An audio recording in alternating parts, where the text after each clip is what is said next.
जादुई तोता। एक छोटे से गांव में एक गरीब परिवार रहता था। उस परिवार में रामू और उसकी बीवी सीता उसके बेटे चिंटू के साथ रहते थे। उसी गांव में एक तोता भी रहता था। उसका नाम था रघु। वो किस्मत का धनी था। जहां भी जाता वहां किसी भी चीज की कमी नहीं पड़ती थी। एक दिन रघु उड़ते उड़ते उस गरीब परिवार के घर गया। रघु सोचता है, अरे वाह, लगता है यहाँ आज बहुत अच्छा खाना मिलेगा। मैं पेट भर के खाऊंगा। वो एक कटोरी में रखे अमरूद देखता है। अरे वाह, अमरूद, मुझे तो ये बहुत पसंद है। मैं तो इसे पेट भर के खाऊंगा। रघु तोता अमरूद खाने ही लगता है। तभी सीता रघु को अमरूद खाते देखती है तो गुस्सा हो जाती है और उसे वहां से भगा देती है। भाग यहाँ से, न जाने कहां से आ जाते हैं। मैं तो परेशान हो गई हूं इनसे। सीता के भगाने के बाद रघु चुपचाप से एक कोने में रहता है। धीरे धीरे उस परिवार की बरकत होने लगती है। एक दिन रामू और सीता खाना खाते वक्त बातें करते हैं। आजकल हमारी बहुत तरक्की हो रही है, काम भी अच्छा चल रहा है। रामू कहता है। इस पर सीता कहती है, सच कहा, भगवान हमेशा ऐसे ही हम पर मेहरबान रहे। बेटा चिंटू भी कहता है, पिताजी, मुझे खिलौना लेके दो ना, मेरे सभी दोस्तों के पास है। रामू कहता है, ठीक है, जरूर लाऊंगा। सीता कहती है, कितने खुश है सब, मेरे परिवार को किसी की नजर ना लगे। एक तरफ ऐसी बातें होती हैं तो दूसरी तरफ रसोई में रघु तोता भी अमरूद खाते रहता है। मजा आया, अमरूद खाया, मजा आया, अमरूद खाया, मजा आया। तभी सीता रसोई में आती है और रघु तोते को अमरूद खाते देख बहुत गुस्सा होती है। सीता रघु को बाहर निकालने के लिए पिंजरे में अमरूद रखती है।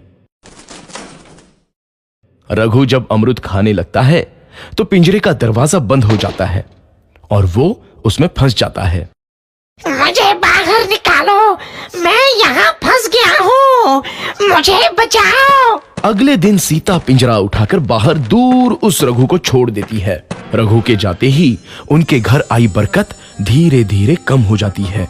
उन्हें बहुत घाटा होता है। सीता कहती है, ये क्या हो रहा है, अचानक इतना कैसे बदल गया? अभी तक तो सब कुछ अच्छा चल रहा था। रामू कहता है, लगता है भगवान हम पर रूठ गए हैं। चिंटू भी कहता है, लगता है अब मुझे खिलौने भी नहीं मिलेंगे। और वो रोने लगता है और बाहर चला जाता है। कुछ दिन बाद रघु तोता फिर से उस घर में आता है। वापस आया, मैं वापस आया, अब मैं जमकर अमरूद खाऊंगा। रघु सीधा रसोई घर में चला जाता है और अमरूद खाने लगता है। कुछ देर बाद सीता रसोई में आती है और रघु को देख कहती है, एक तो घर में पहले से इतनी दिक्कत चल रही है और ऊपर से ये तोता मुझे और परेशान कर रहा है। सीता रघु को वहां से भगा देती है। रघु उड़कर किसी कोने में छुप जाता है। कुछ दिन बाद धीरे धीरे उस घर की बरकत वापस आने लगती है। काम भी अच्छे से चलने लगता है। एक रात जब रघु तोता अमरूद खाने जाता है तो पिंजरे में फंस जाता है। ये लोग आखिर चाहते क्या हैं? एक तोते को शांति से अमरूद खाने क्यों नहीं देते? मैं कौन सा चोरी कर रहा हूँ? बस अमरूद ही तो खा रहा हूँ। तभी रामू वहां आता है और पिंजरे में रघु तोते को देख उसे बाहर छोड़ देता है। ये तोता भी कितना जिद्दी है, बार बार वापस आ जाता है। जैसे ही रामू रघु को छोड़ देता है, अगले दिन से फिर से उनके घर की बरकत जाने लगती है। काम में घाटा होता है।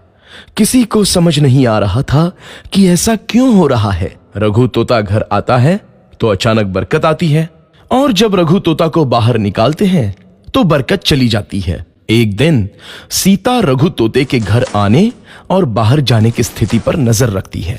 ये तोता जब भी घर आता है तो घर में बरकत आती है और जैसे ही ये घर से बाहर जाता है तो उसी के साथ बरकत भी चली जाती है।